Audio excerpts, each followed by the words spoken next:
வேற ஒரு line assistant டைரக்டர்ஸோட எல்லாம் டிஸ்கஸ் பண்ணிட்டு போய் ரஜினிகிட்ட சொல்றாரு.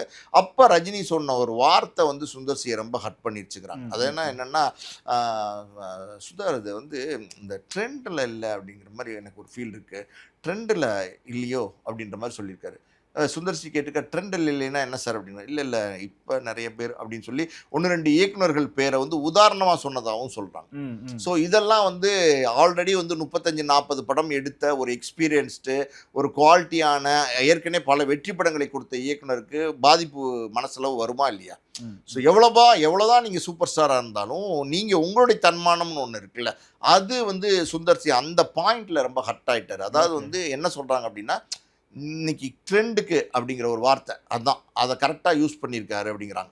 ஓகே, அப்போ இன்னைக்கு இந்த ட்ரெண்ட் அப்படின்னா ரஜினியோட தொடர்ச்சியாக நெல்சன், லோகேஷ் இவங்க தான் ட்ராவல் பண்ணிட்டு இருக்காங்க. அவங்களோட ஒப்பிட்டனால தான் அவர் ரொம்ப ஹர்ட் ஆயிட்டாரா சார்? இவங்க 2 பேரோட ஒப்பிட்டாரா இல்லை வேற யாரோட ஒப்பிட்டாரான்னு நமக்கு தெரில. ஆனால் ஏதோ ஒரு ஒப்பீடுகள் இருந்ததா சொல்கிறாங்க.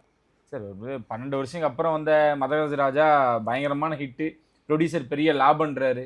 இன்ன வரைக்கும் அந்த மனுஷனுக்கு மிகப்பெரிய ஒரு வரவேற்பு இருந்துக்கிட்டு தான் இருக்குது. விஷாலோட ஒரு படம் சைன் பண்ணியிருக்காரு.